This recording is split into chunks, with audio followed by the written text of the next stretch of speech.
Prabu Siliwangi, maksudnya Sri Baduga Maharaja, oleh orang Sunda itu dianggap sebagai raja yang paling hebat. Artinya beliau ini terhebat dibandingkan raja sebelum dan setelahnya begitu. Orang Sunda menganggap demikian itu tentu bukan tanpa alasan, ada alasannya.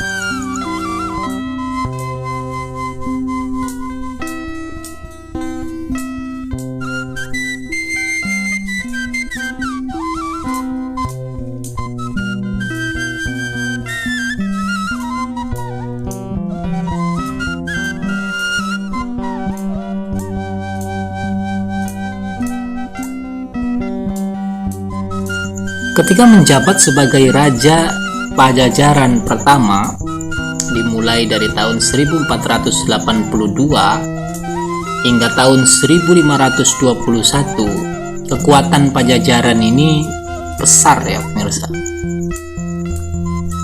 Mengapa besar?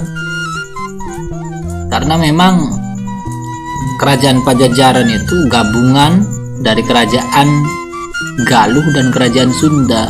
Jadi dua kerajaan besar digabung menjadi satu, otomatis kan nambah besar.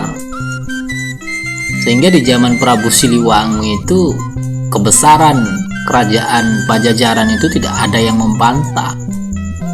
Bahkan Tom Pires juga mencatat, seorang pengelana Portugis itu, seorang apoteker Portugis itu mencatat bahwa kerajaan Sunda katanya itu memiliki angkatan darat yang besar, 100.000. Dia punya 100.000 tentara gitu. Nah, zaman itu 100.000 itu bukan main besarnya kan begitu. Itu baru tentara daratnya.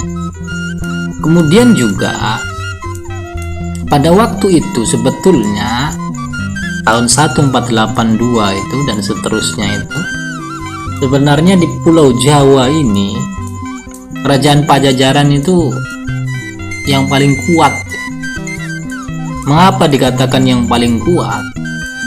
Karena pada waktu itu di Jawa sedang terjadi perpecahan kan begitu.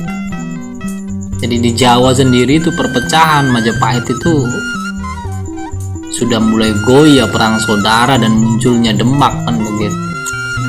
Sehingga kekuatan orang Jawa pada waktu itu ya nggak ada apa-apanya sebetulnya dengan kekuatan Pajajaran itu.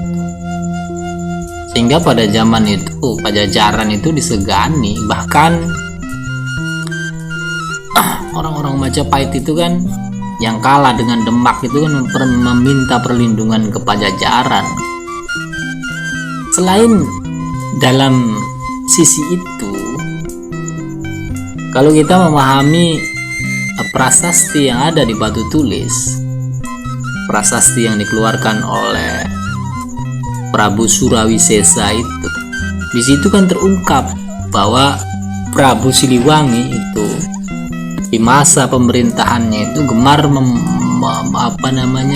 membangun infrastruktur. Dan di antara infrastruktur yang dibangun oleh Prabu Siliwangi itu adalah membangun jalan raya yang menghubungkan kota-kota di seluruh tanah Sunda. Kemudian juga membangun pelabuhan-pelabuhan, sehingga kegiatan ekspor impor Pajajaran itu berjalan lancar. Selain jalan, Prabu Siliwangi juga di zaman pemerintahannya itu membangun bendungan. Jadi ya untuk keperluan pertanian, jadi membangun jalan, membangun bendungan, dan kemudian yang tidak kalah hebat lagi adalah membangun ibu kota yang kuat. Jadi artinya ibu kota Pakuan itu dulunya itu sebelum Prabu Siliwangi menjabat itu pertahanannya ya terbilang kurang memadai begitu.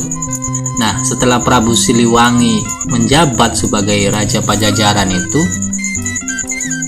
ibu kota Pakuan itu dibangun dengan besar-besaran, artinya sekelilingnya itu kota Pakuan itu dibangun benteng gitu. Jadi pokoknya selain kekuatan tentaranya hebat, kuat, ya karena memang persatuan, sebagai akibat persatuan Galuh dan Sunda. Dan Prabu Siliwangi ini gemar membangun infrastruktur.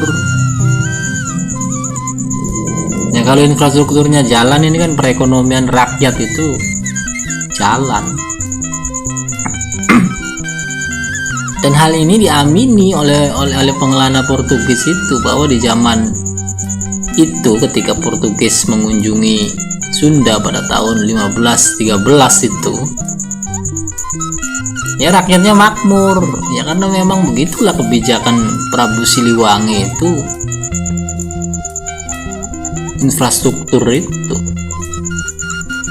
Jadi sudah tentaranya kuat, pertahanannya kuat karena pasukan daratnya itu lebih daripada 100.000 orang tentara.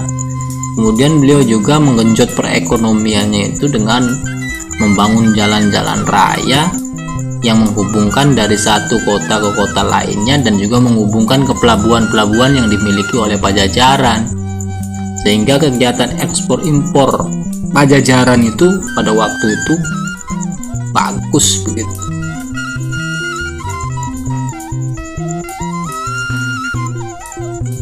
Itu sisi logisnya ya pemirsa, ya memang karena Prabu Siliwangi itu memerintahnya itu seperti itu, dianggap memakmurkan rakyat, ya maka namanya harum di mata rakyat kan, dianggap sebagai raja yang sanggup memakmurkan rakyat. Sehingga pada zaman itu ya tidak ada berita-berita yang kurang enak kan begitu.